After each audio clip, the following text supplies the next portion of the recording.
Yo, what's up guys? So, kumusta naman kayo dyan? Ako okay lang.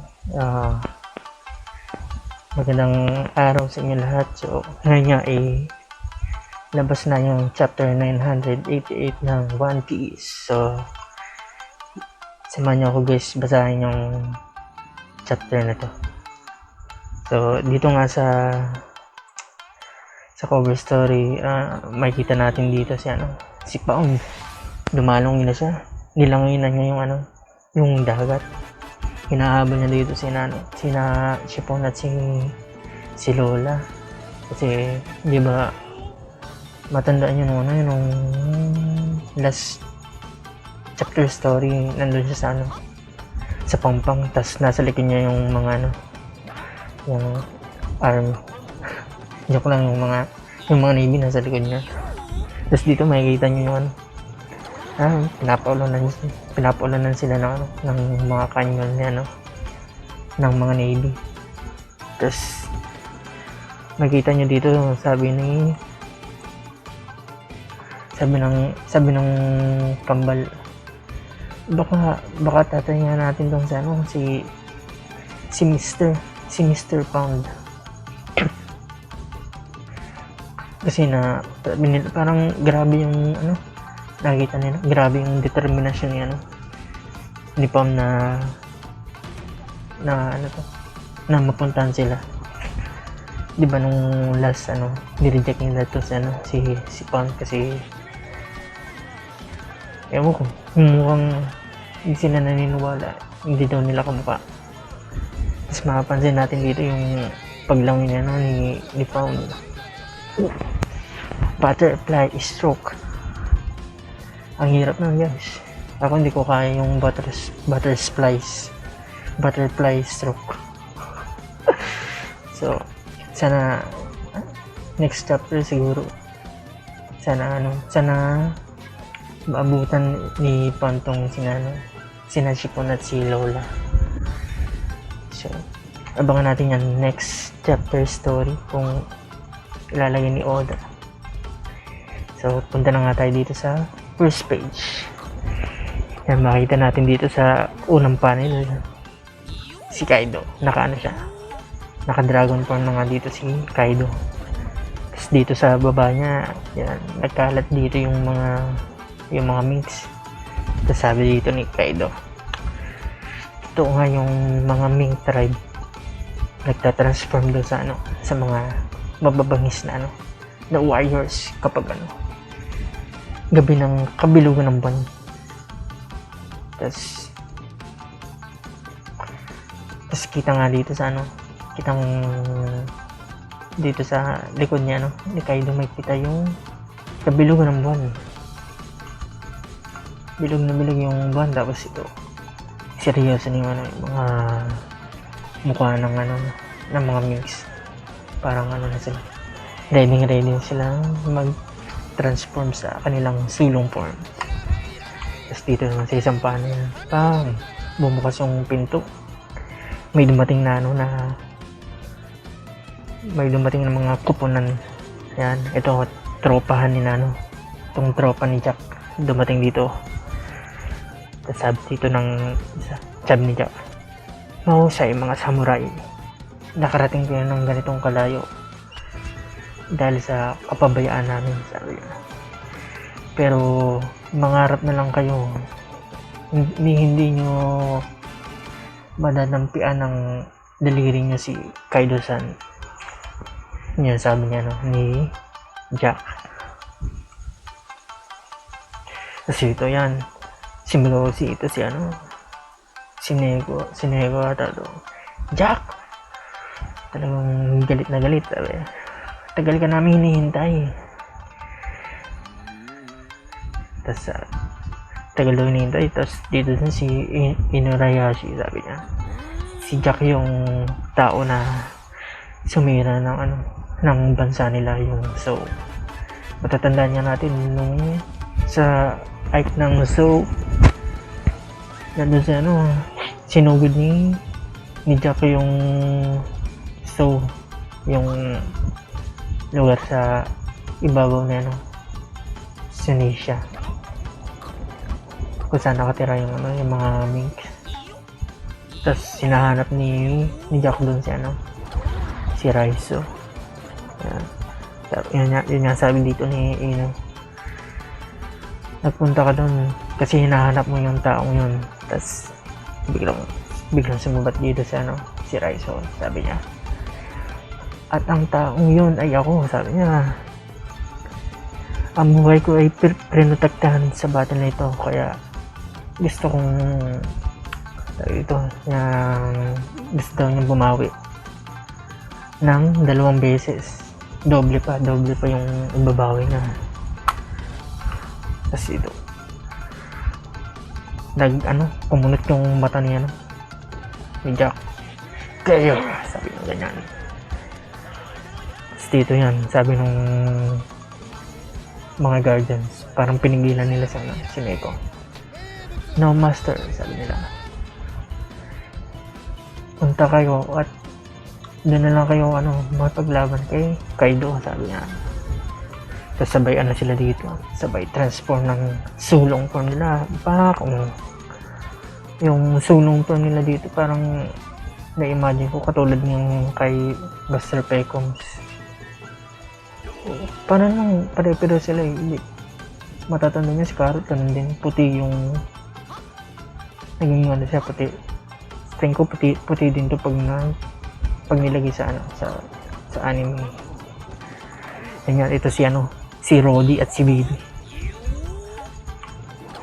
Hindi na mukhang gorilla dito si Bibi. Tapos ito din yung Musketeers. Sabi niya, ikaw din, Doc, sama. Tapos nag-transfer natin sila dito. Ayan. Si Giovanni, yung Zebra. Si Sicilian, yung Lion. At si Concelot, si Lancelot. Fox, parang parang mga hero sa ML to Si Sicilian, saka si Lancelot.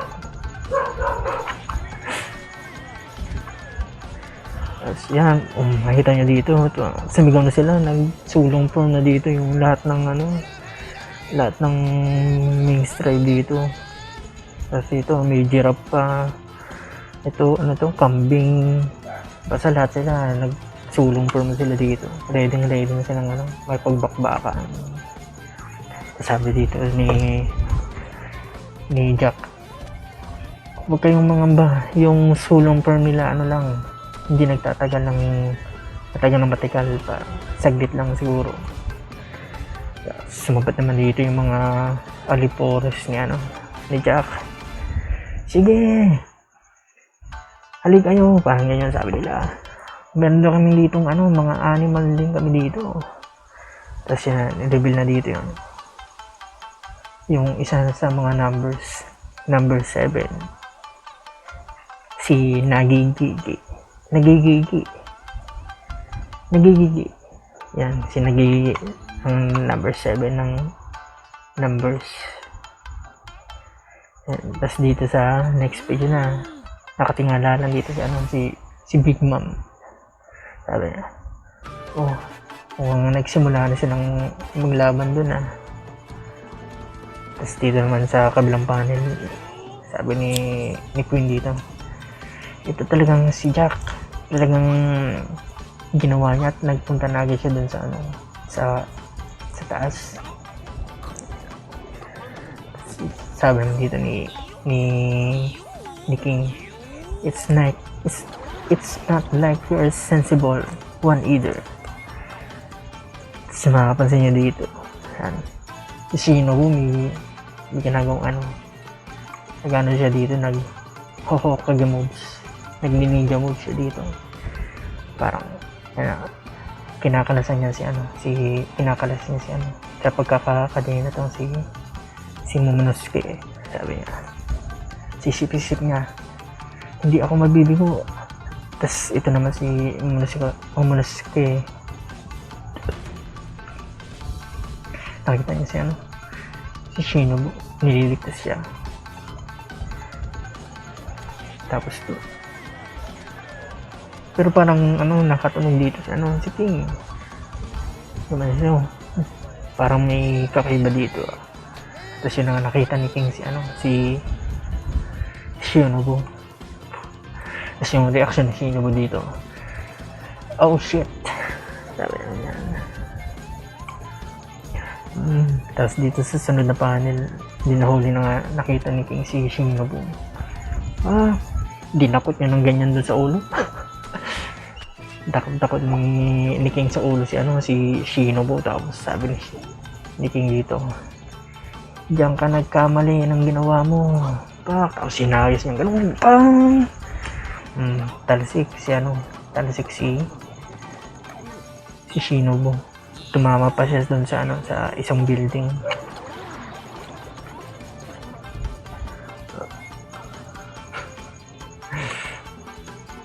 Tapos nakita yun ni Luffy, sabi niya, mukhang masama yung nangyaring yun kay Shinobu.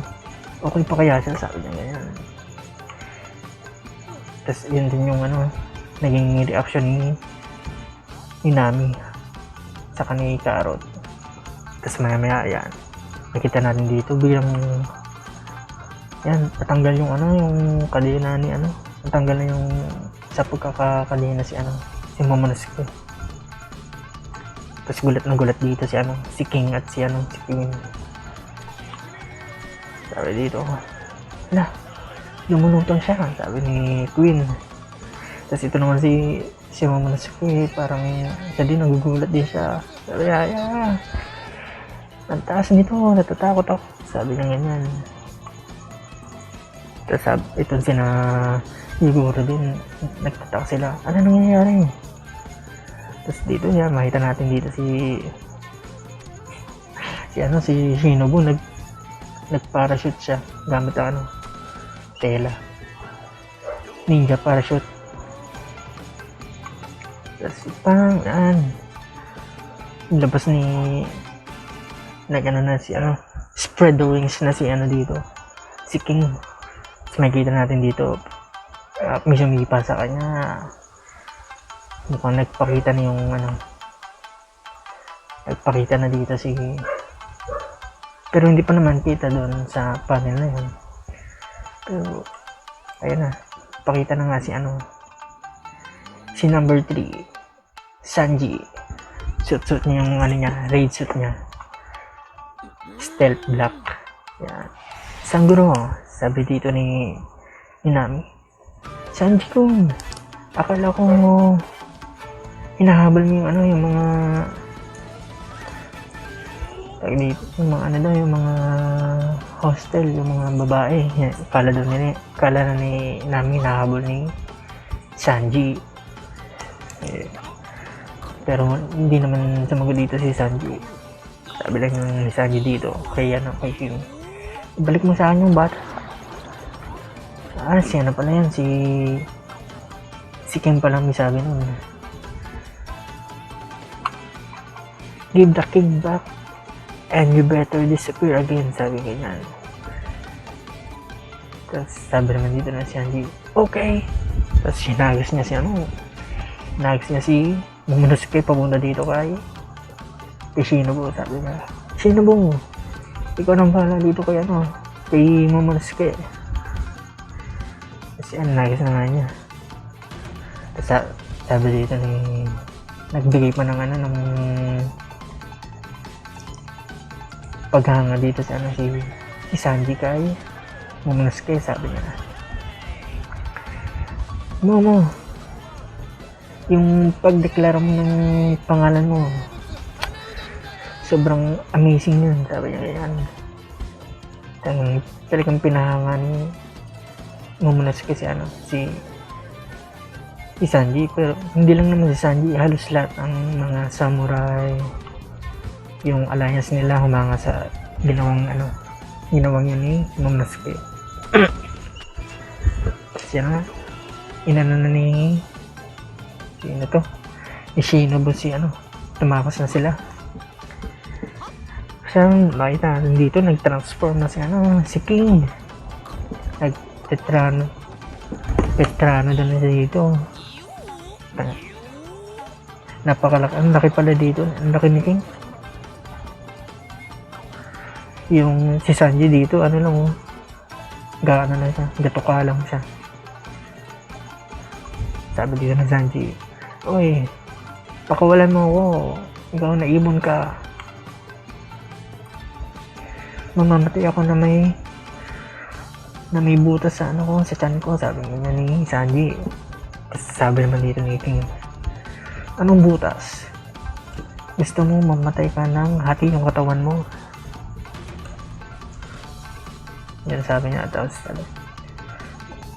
sabi pa dito ni King, "Mag-disappear ka na lang kasi at huwag ka nang babalik." Sabi niya ganyan.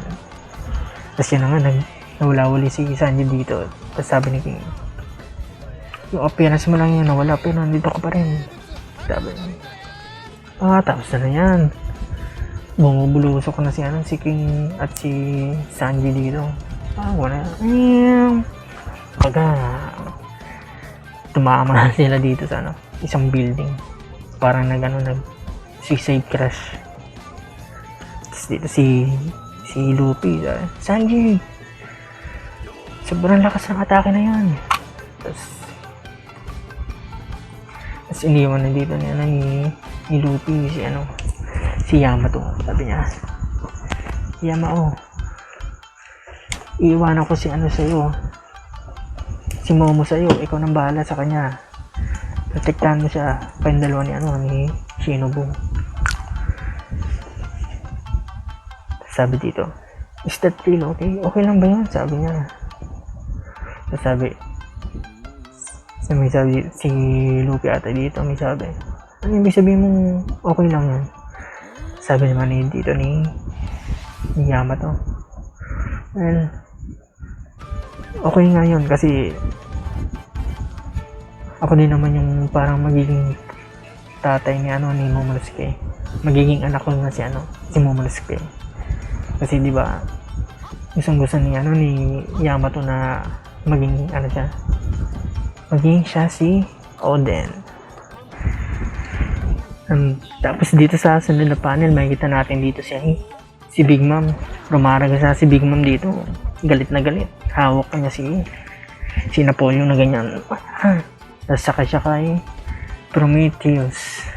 Basta dun, ang hirap bigkasin ng pangalan dito na yung araw. Sabi dito ni Big Mom, "Itutuloy namin yung aming kasiyahan." Tapos dito nag-second demotion naman dito yung mga alagad ni Kaido. "Yeah!" Sabi niya ganyan. Yung daw wedding, yung tea party, at yung malaking kasiyahan daw. Si Luffy daw yung gumulo ng lahat ng yun. Sabi ni Big Mom, "Ikaw yung gumugulo ng kasiyahan ng mga tao."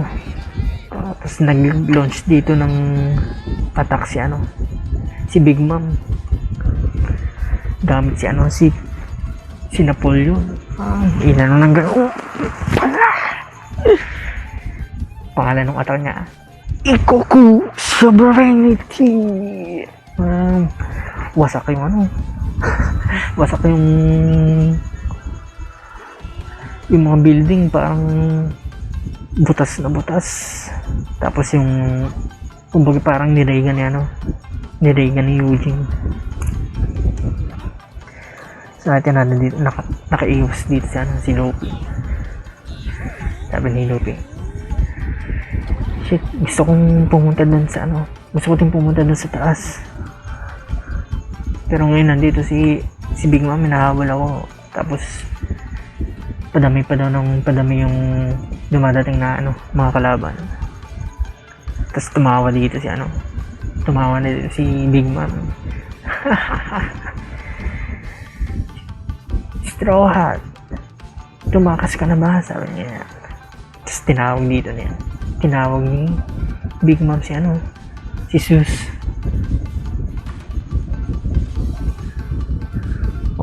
Yung atake dito ni Big Mom nag-cause pa ng pagsabog sa gilid ng Onigashima. Tapos Tapos yung mga Samurai Alliance dito nagulat. Ano yung matandang babae yun? Sabi niya, galing din siya sa ano, isa din siyang ano, foreigner, sabi niya. Tapos sabi niya,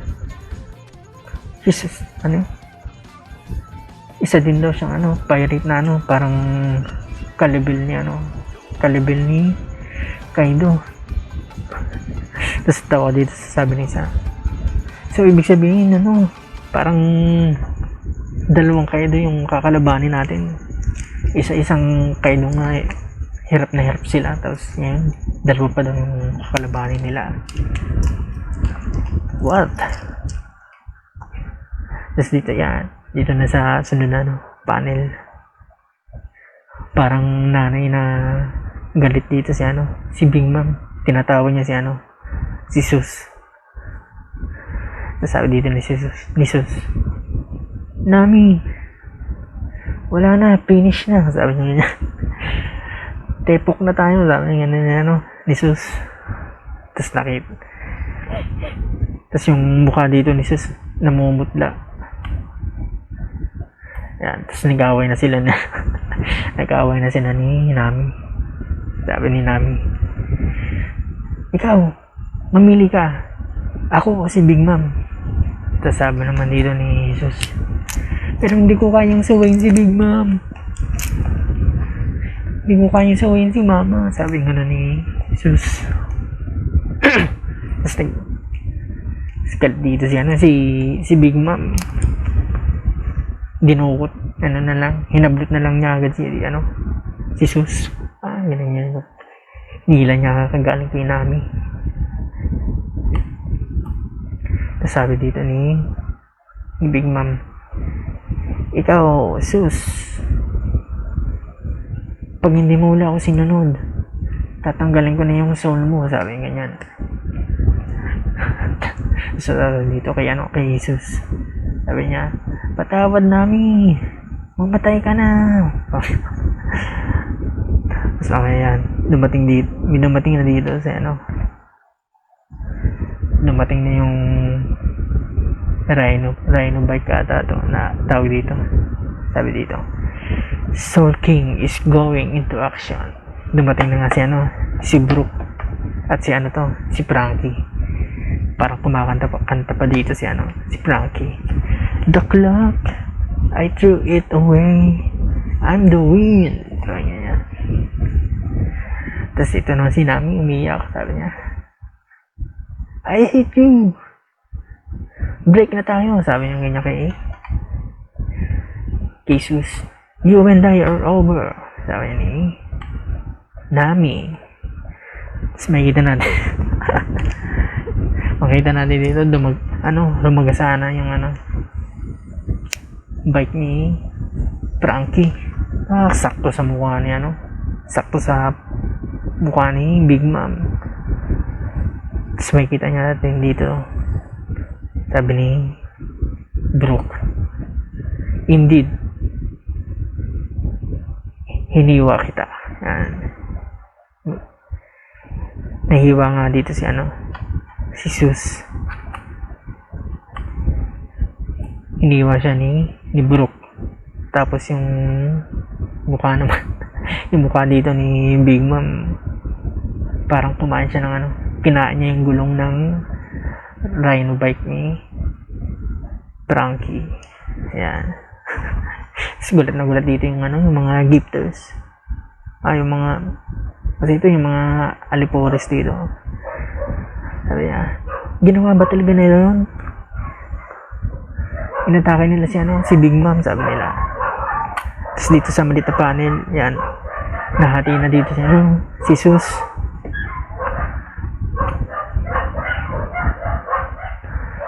Tapos naging dito, sabi ni Frankie, oops, may ba ako? May nasagasaan ba ako? Sabi niya ganyan.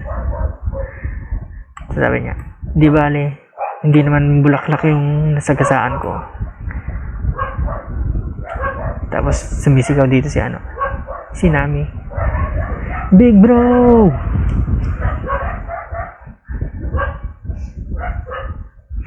So, ayun na, dun nagtapos yung chapter 988. So, nagustuhan niyo ba yung chapter 988, guys? Ako, nagustuhan ko naman siya, pero hindi ko alam, medyo na ano lang ako.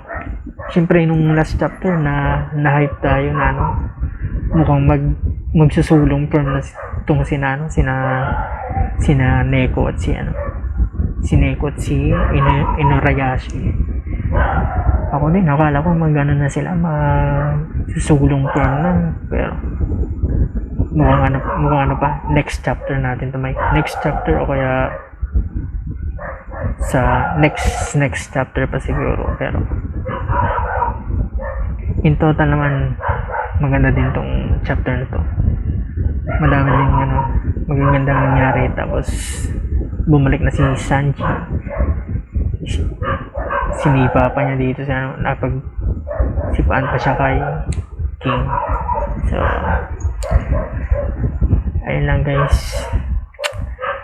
samahan niyo ulit ako sa next time na pagbasa, review, recap, reaction, at yung ano pa sa mga manga, anime. So, salamat, guys. Peace.